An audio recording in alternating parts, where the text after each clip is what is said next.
नमस्कार सभी को। लेक्चर नंबर 11 में आप सभी का स्वागत है। यदि आपने पिछले लेक्चर्स नहीं देखे हैं लेक्चर नंबर 1 से 10 तक तो आप वो देख लीजिएगा। मैंने लेक्चर नंबर 1 से 9 तक परीक्षा धाम के माध्यम से क्वेश्चन प्रैक्टिस कराई थी। लेक्चर नंबर 10 में मैंने आपको MPPSC 2023 में पूछे गए MPG के प्रश्न उनको डिस्कस किया था। और आज मैं आपके लिए लेकर आया हूँ लेक्चर नंबर 11 में MPPSC 2022 state service and state forest service 2022 में पूछे गए MPGK के प्रश्न उनको यहाँ डिस्कस करेंगे हम। और आपके MPPSC assistant professor exam paper first में है ना MPGK कम से कम 30 से 35 प्रश्न आएंगे। तो हम MPGK को अच्छे से यहाँ पे हमें पढ़ना है। तो आज हम प्रैक्टिस करने वाले हैं जिसमें MPPSC 2022 में आपको पता ही है कि 100 क्वेश्चन आते हैं, लेकिन यहाँ पर जो MPPSC MPGK में पूछे गए क्वेश्चन थे वो यहाँ पे लगभग 35 क्वेश्चन है। तो उन प्रश्नों की प्रैक्टिस हम करेंगे यहाँ पर। चलिए स्टार्ट करते हैं MPGK के प्रश्न। क्वेश्चन नंबर 8 तो नहीं, यहाँ से 11 से क्वेश्चन नंबर 11 देखिए। भारत में कोयले के सकल उत्पादन के संदर्भ में मध्य प्रदेश का कौन सा स्थान है? तो आयोग की जो वेबसाइट है उसकी आंसर की के अनुसार इसका हो जाएगा आपका सी, चौथा स्थान है ना। यहाँ हम प्रीवियस ईयर क्वेश्चन करते हैं तो हमें यहाँ पर आइडिया हो जाता है कि किस प्रकार के क्वेश्चन एग्ज़ाम में पूछे जाते हैं। क्वेश्चन नंबर 12, निम्नलिखित में से कौन सा जिला कपास और केले के उत्पादन के लिए प्रसिद्ध है?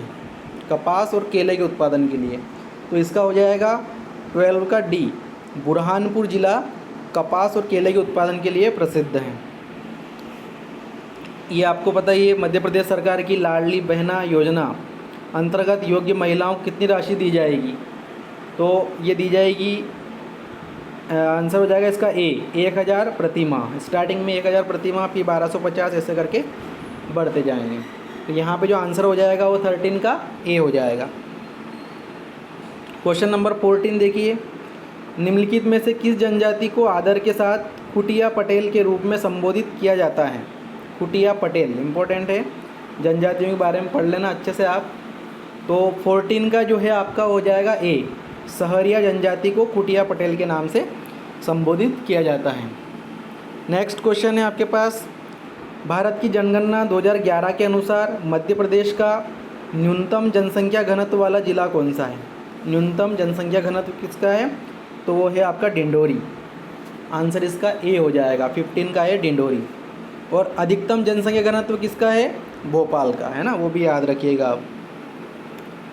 क्वेश्चन नंबर 16 देखते हैं, मध्य प्रदेश में पहली महिला राज्यपाल कौन थी? तो इसका हो जाएगा 16 का ए, सरला ग्रेवाल मध्य प्रदेश में पहली महिला राज्यपाल थी। आपको बता दूं मैं कि हम ये सारे क्वेश्चन मैंने हमारे कम्युनिटी ऑप्शन, यूट्यूब के कम्युनिटी ऑप्शन में आप चेक कीजिएगा, वहाँ पे मैंने ये क्वेश्चन पोस्ट कर रखे हैं, तो आप वहाँ से प्रैक्टिस कर सकते हैं। और मैंने वहाँ पर उनका डिटेल एक्सप्लेनेशन भी किया है, तो आप ये प्रैक्टिस कर सकते हैं वहाँ पे, है ना, इन सारे क्वेश्चंस की। देखिए, मध्य प्रदेश में ग्राम पंचायत घोषित होने के लिए न्यूनतम जनसंख्या कितनी है? 17 वाला क्वेश्चन। तो इसका जो है ए 500, बी 1000, सी 2000 या डी 5000। तो इसका जो है वो सही हो जाएगा 17 का बी, 1000 जनसंख्या न्यूनतम होना चाहिए, है ना, तभी वहाँ पे ग्राम पंचायत बन सकती है। क्वेश्चन नंबर 18, मध्य प्रदेश में कितनी बार राष्ट्रपति शासन लागू हुआ है? तो ये हुआ है आपका 3 बार। इंपॉर्टेंट क्वेश्चन है, तीनों बार याद कर लेना आप कि कब कब लागू हुआ, ये भी याद कर लेना। और उस समय मध्य प्रदेश के राज्यपाल कौन थे, मध्य प्रदेश के अपने मुख्यमंत्री कौन थे, वो भी आप पढ़ लेना अच्छे से, है ना। क्योंकि क्वेश्चंस हम प्रैक्टिस करते हैं तो इसलिए करते हैं कि उनका डिटेल एक्सप्लेनेशन हम देखें अच्छे से। तो आप ये देख लीजिएगा, क्वेश्चन नंबर 18 का हो जाएगा सी, 3 बार राष्ट्रपति शासन लगा है। क्वेश्चन नंबर 19, मध्य प्रदेश में मुख्यमंत्री की अनुपस्थिति में निम्नांकित में से कौन मंत्रिपरिषद की बैठक की अध्यक्षता करता है? मंत्री गृह विभाग, मुख्यमंत्री द्वारा नाम निर्दिष्ट मंत्री, सी मंत्री वित्त विभाग या मंत्री संसदीय कार्य विभाग।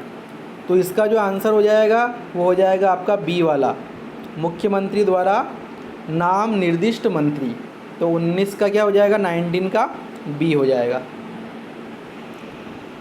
क्वेश्चन नंबर 20, मध्य प्रदेश के प्रथम मुख्यमंत्री कौन थे? तो 20 का ए हो जाएगा, कौन थे? पंडित रविशंकर शुक्ल। तो 20 यहाँ पे आपका सही हो जाएगा। क्वेश्चन नंबर आपका अगला है 21 देखिए, राज्य मानवाधिकार आयोग के सदस्यों की नियुक्ति हेतु गठित समिति की अध्यक्षता कौन करता है? राज्य मानवाधिकार आयोग के सदस्यों की नियुक्ति हेतु गठित समिति की अध्यक्षता कौन करता है? तो 21 का हो जाएगा आपका बी, मुख्यमंत्री करते हैं ना। राज्य मानवाधिकार आयोग के सदस्यों की नियुक्ति हेतु गठित समिति की अध्यक्षता कौन करता है? तो 21 का हो जाएगा आपका बी हो जाएगा, मुख्यमंत्री।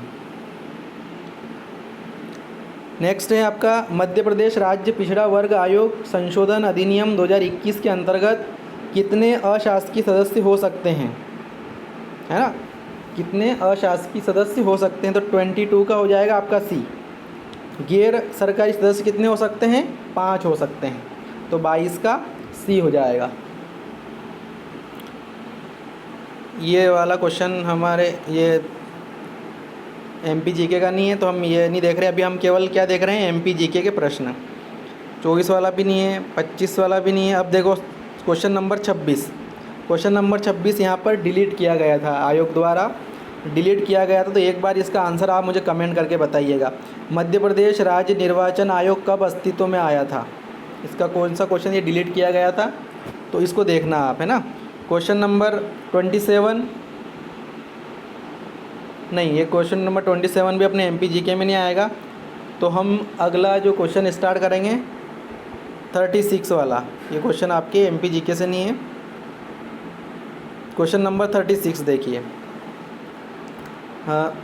मध्य प्रदेश में वैश्विक निवेशक शिखर सम्मेलन 2023 किस स्थान पर आयोजित किया गया था? 36 वाला इसका जो हो जाएगा वो कहाँ पर आयोजित किया गया था?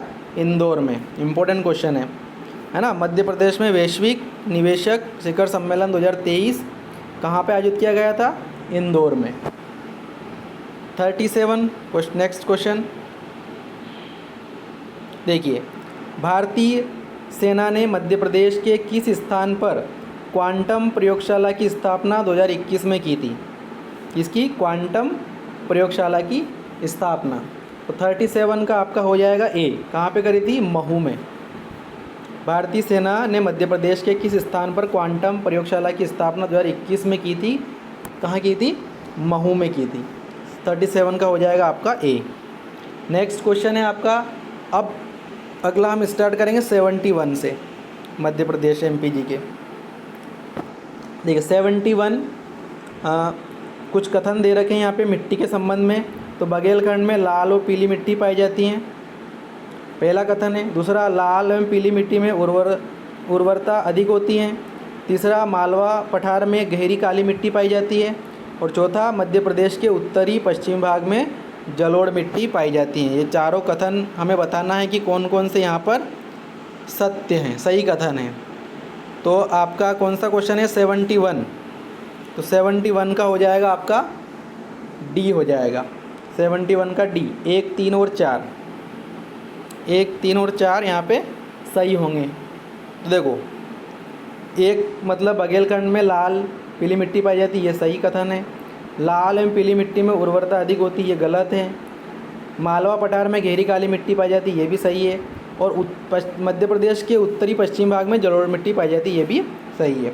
जो गलत है वो कौन सा हो जाएगा? सेकंड वाला। तो उसको हमें चूज़ नहीं करना है, यहाँ पे चूज़ क्या करना है?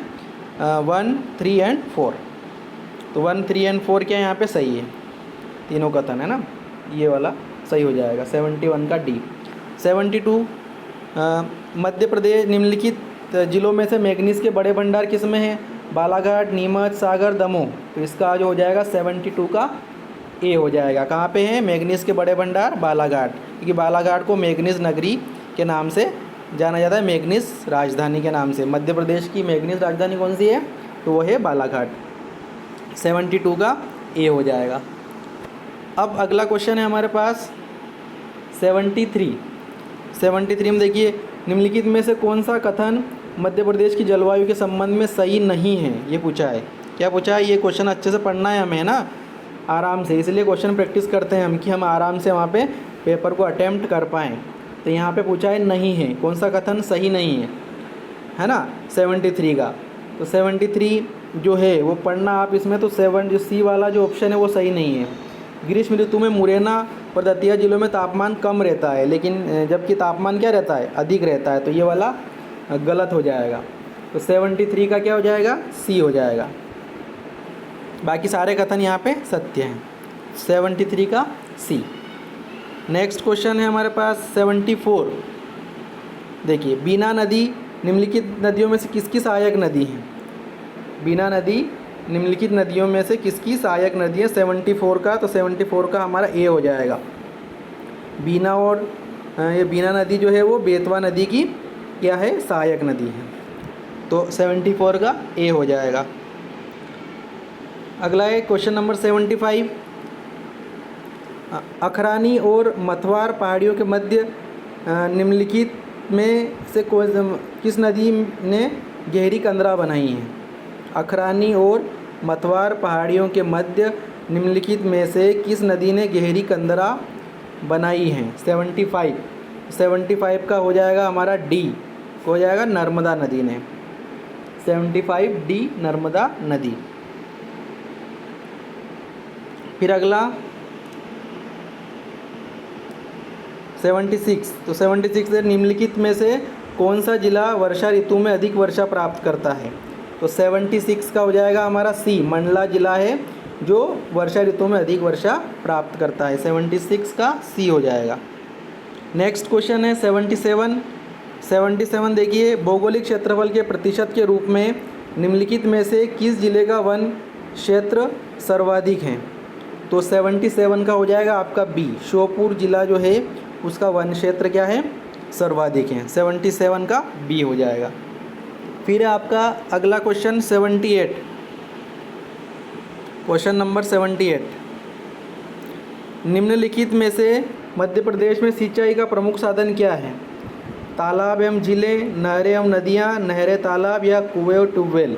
तो इसका जो आंसर है वो कुएं एवं ट्यूबवेल, ये सही हो जाएगा। 78 का डी हो जाएगा। नेक्स्ट क्वेश्चन है, मध्य प्रदेश में लौह अयस्क के संबंध में निम्नलिखित में से कौन सा कथन सही नहीं है ना, ये पूछा है। तो 79 का जो है वो हमारा ए हो जाए कि लौह अयस्क उत्पादन मध्य प्रदेश का देश में तीसरा स्थान है, ये गलत है। एक बार आप चेक करना कि लौह अयस्क उत्पादन में मध्य प्रदेश का स्थान कौन सा है ना, तो आपको पता चल जाएगा कि ये वाला कथन क्या है, यहाँ पर रॉन्ग है। बाकी सारे स्टेटमेंट यहाँ पे राइट है। तो 79 का हमारे पास ए ऑप्शन यहाँ पे सही हो जाएगा कि ये कथन सही नहीं है। नेक्स्ट क्वेश्चन है क्वेश्चन नंबर 80। देखिए, निम्नलिखित सिंचाई परियोजना उनके स्थानों के युग्मों को कौन सा गलत है। 80 का, तो 80 का जो गलत है वो हो जाएगा सुक्ता जो बैतूल, ये गलत है ना। बाकी सिंचाई बारना सिंचाई परियोजना रायसेन जिले में है, कोलार सीहोर जिले में है और पुनासा खंडवा जिले में है। सुक्ता परियोजना किस जिले में है, आप कमेंट करके बताइएगा मुझे कि सुक्ता परियोजना किस जिले में है। यहाँ पे ये गलत है ना, बैतूल जिले में नहीं है, क्योंकि हमें पूछा था गलत कथन। तो गलत कौन सा है कि सुक्ता बैतूल में, तो ये गलत है। 80 का सी हो जाएगा। नेक्स्ट क्वेश्चन हम स्टार्ट करेंगे एमपी का 91 से। देखो 91 है हमारे पास, निर्मल वर्मा पुरस्कार जो है वो मध्य प्रदेश संस्कृति विभाग द्वारा किस क्षेत्र में दिया जाता है। तो ये दिया जाता है आपका 91 का डी हो जाएगा, भारतीय प्रवासी द्वारा हिंदी भाषा का प्रचार एवं विकास। निर्मल वर्मा पुरस्कार भारतीय प्रवासी द्वारा हिंदी भाषा का प्रचार और विकास में दिया जाता है। और किसके द्वारा दिया जाता है, मध्य प्रदेश संस्कृति विभाग। ये भी पूछ सकते हैं कि निर्मल वर्मा पुरस्कार किसके द्वारा दिया जाता है, तो मध्य प्रदेश संस्कृति विभाग के द्वारा। ठीक है। 92, निम्नलिखित में से कौन सा राष्ट्रीय उद्यान आधिकारिक तौर पर भूरसिंह बारासिंगा नामक एक शुभंकर पेश करने वाला भारत का पहला राष्ट्रीय उद्यान है।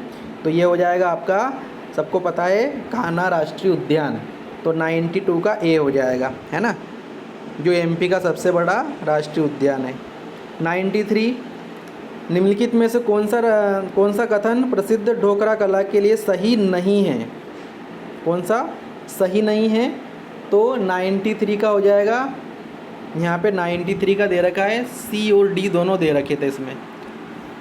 यह आयोग की वेबसाइट में, यह विवाह समारोह से जुड़ी एक सजावटी कपड़े कला है, सही, सभी कथन सही है। तो ये डी वाला यहाँ पे क्या हो जाएगा, सभी कथन सही है ना। तो सी डी दो आंसर दे रखे थे इसमें 93 में। अब 94 में देखिए आप, क्वेश्चन नंबर 94, निम्नलिखित में से किस स्तूप के तोरण द्वार पर अशोक एवं उसकी 2 रानियों के साथ बोधि वृक्ष तीर्थ यात्रा का अंकन मिलता है? 94, तो 94 का हो जाएगा आपका बी, सांची के स्तूप के तोरण द्वार पर अशोक एवं उसकी 2 रानियों के साथ बोधि वृक्ष तीर्थ यात्रा का अंकन मिलता है। तो 94 का हो जाएगा आपका बी हो जाएगा, है ना। आप कम्युनिटी ऑप्शन में हमारे उसमें जाकर आप क्वेश्चन जो पोस्ट कर रखी है हमने, उनके साथ भी आप प्रैक्टिस कर सकते हैं। यही क्वेश्चन मैंने वहाँ पे भी पोस्ट किए हुए हैं। प्रसिद्ध स्वतंत्रता सेनानी भागीरथ सिलावट, सादत खान और वंश गोपाल का संबंध निम्नलिखित में से किस स्थान से हैं? तो 95 का हो जाएगा आपका बी, इंदौर जो है वहाँ से इनका संबंध है, भागीरथ सिलावट, सादत खान और वंश गोपाल का। तो ये तीनों क्रांतिकारी थे जिनका संबंध किससे है? इंदौर क्षेत्र से। 94 का बी हो, 95 का बी हो जाएगा। 96 देखिए, निम्नलिखित में से किस अरब लेखक ने कलचुरी शासक गांगेय देव एवं उसकी राजधानी त्रिपुरी का विवरण दिया? तो ये हो जाएगा 96 का सी, अल बरूनी ने, है ना। 96 का सी हो जाएगा। 97, निम्नलिखित में से कौन सा युग्म गलत है? कौन सा युग्म यहाँ पे गलत है? तो वो है तुलसी शोध संस्थान भोपाल, ये वाला गलत है। बाकी साकेत रामायण कला संग्रहालय ओरछा में है, प्रेमचंद सृजन पीठ उज्जैन में है, मुक्तिबोध सृजन पीठ सागर में है। लेकिन 97 का जो डी है वो यहाँ पे गलत हो जाएगा। तुलसी शोध संस्थान कहाँ पे है ये कमेंट करके मुझे बताइएगा, है ना। ये भोपाल में नहीं है। तो 97 का डी हो जाएगा। 98 का देखिए, पंडित द्वारका प्रसाद मिश्र निम्नलिखित में से किस समाचार पत्र के मुख्य संपादक थे? तो ये थे दैनिक लोकमत के, है ना। 98 का आपका सी हो जाएगा, दैनिक लोकमत या लोकमत के नाम से। नेक्स्ट है आनंद सिंह श्याम और धनैया बाई कलाकार जो है उनका संबंध किस कला से है? तो उनका संबंध है आपका बी वाला, गौण चित्रकला से। 99 का बी हो जाएगा। लास्ट क्वेश्चन है, धर्म राजेश्वर स्मारक निम्नलिखित में से किस प्राचीन नगर से संबंधित हैं? तो 100 का ए हो जाएगा, दशपुर। दशपुर मतलब अभी वर्तमान में उसे क्या बोलते हैं? मंदसौर। धर्म राजेश्वर मंदसौर ज़िले में है ना। शामगढ़ से लगभग 25 किलोमीटर दूर स्थित एक अच्छा मतलब आकर्षक स्थान है और ऐतिहासिक स्थान है। वहाँ पे बहुत अच्छा देखने को मिलता है और एक पत्थर को काट कर वहाँ पे मंदिर बनाया गया है।